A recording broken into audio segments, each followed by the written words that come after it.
This is Act 1, Scene 5. And this is a very, very important scene. It opens with Lady Macbeth at Inverness. And this is Inverness, my drawing, where the Macbeths live. It opens with her reading a letter that has been sent to her from her husband, Macbeth. And it was written right after he and Banquo had been interrupted on their way back from the battle, on their way to Forres, by the witches. And the witches had so impressed Macbeth with what they said about him that he just could not do anything except share this with his wife. He loves his wife very much. And so this shows us that he indeed loves her, because when something amazing happens to you, you want to share it with the person that you love. And so he writes her this letter.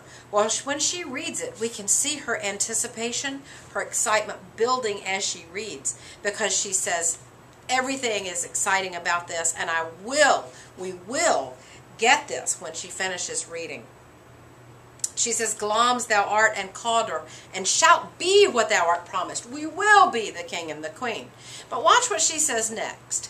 Yet do I fear thy nature is too full of the milk of human kindness to catch the nearest way. I put milk up here on this list because milk is a representation of nurturing and femininity, because milk comes from mothers and is used to nourish children. And so this is a representation that you need to be aware of and watch for in subsequent uses. But so what she's saying is, I think, Macbeth, you're too womanly. Now, we just saw Macbeth on a battlefield, and he was anything but womanly. Remember that steel, that blade that was brandished and smoking with bloody execution? That's hardly a feminine kind of man. But what she's saying is, I guess, at home, it's a whole different story. So she says, I'm a little bit worried that you're not going to be able to do this. I don't think that you have the illness that attends that ambition, which means that evil side, that ability to just jump over on the bad side and do something bad. She says, for all those reasons, you need to hurry up home and let me pour my spirits in your ear. Hie thee hither, and let me pour my spirits in thine ear. Then chastise with the valor of my tongue all that impedes thee from the golden round. I'm going to be able to, Macbeth, to get you where you need to be, to do what you need to do, so that we will become the king and the queen. She says, fate and metaphysical aid have already seemed to have crowned you. That supernatural intervention and fate, a strong belief in fate, is what might bring you around. Now, one of the things that you need to be aware of that I have not told you in class, that you're only going to get from watching this video, is that the witches were originally called, and still are in many cases, the Weird Sisters. Now, this word weird comes from an older word that is spelled W-Y-R-D. It is pronounced the same way, and it means fate. So these sisters of fate, these weird sisters, these witches, and this is where this comes from. Now, it makes perfect sense, because weird, meaning fate, would to those people who believe that things happen and it's just their fate. The cow dies, the pig dies, somebody's born deformed, a storm comes and destroys the crops. All of those things are in the hands of weird or fate. And so these witches mess with your fate. This is a perfect example in Macbeth of these witches messing with his fate. So a messenger comes in and says to Lady Macbeth, the king is coming tonight. And she can't believe that he says that. Thou art mad to say it, she responds, because she's just been thinking about killing the king. And all of a sudden, boom, there he is. Well, you know, there are two reasons that you can be convicted of murder, even today, and all the way back to then. You have to have these two things. Do you know what they are? motive and opportunity. Motive and opportunity. Well, she's got the motive. The letter gives them the motive. And the opportunity is just dropped in their laps. And so she's ready to make that happen. She says, is Macbeth not with him? And he says, oh yes, he's coming. Thane is coming. Now, when the messenger leaves, Lady Macbeth really goes into this. The raven himself is hoarse. You know what a raven symbolizes. A raven is hoarse with croaking the entrance of Duncan under my battlements. His death is imminent. Then she calls on evil spirits. And we're seeing this evil connection here with the spirit world.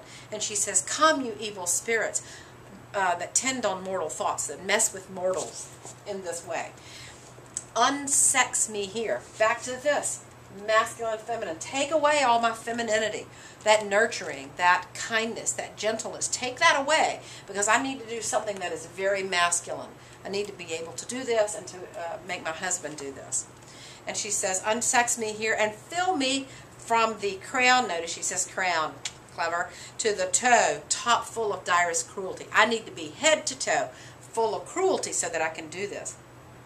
Make thick my blood, stop up the access and passage to remorse.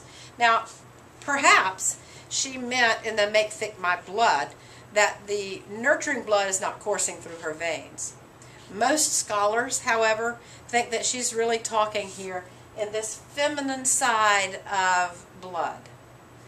And she's talking about stop my natural cycle so that I am not feminine at all.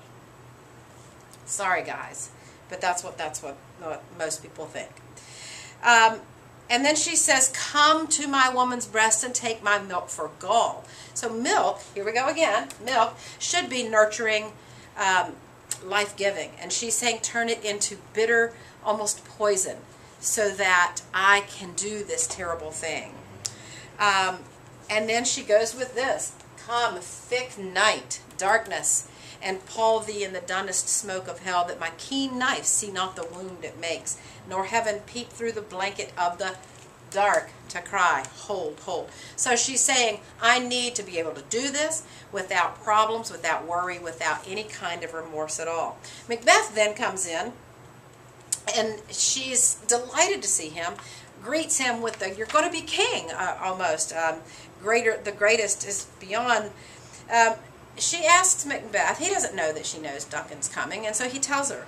And she says, when's he leaving? And he says, tomorrow. And she said, never shall sun that morrow see. In other words, he's not going to see tomorrow. Duncan is going to be dead in the morning. And then she goes with this. Look at this theme, false face. She said, your face, my Thane, is as a book where men may read strange matters. You should remember that line, mark it in your text, because she's saying, Macbeth, I can read you like a book. I can see on your face what you're thinking. And what you're thinking is going to get us in trouble. She said, to beguile the time, look like the time. So if the time is welcoming, you better look welcoming. She said, look like the innocent flower. Bear welcome in your eye, your hand, your tongue. Look like the innocent flower. But be the serpent. You know what that symbolizes. Be the serpent under it. He that's coming must be provided for. Provided for. Yeah, feed him, put him, nice accommodations, but provide. And she said, put this in my dispatch, and I will take care of it. She ends her lines with saying, our days to come will give sovereign sway and masterdom.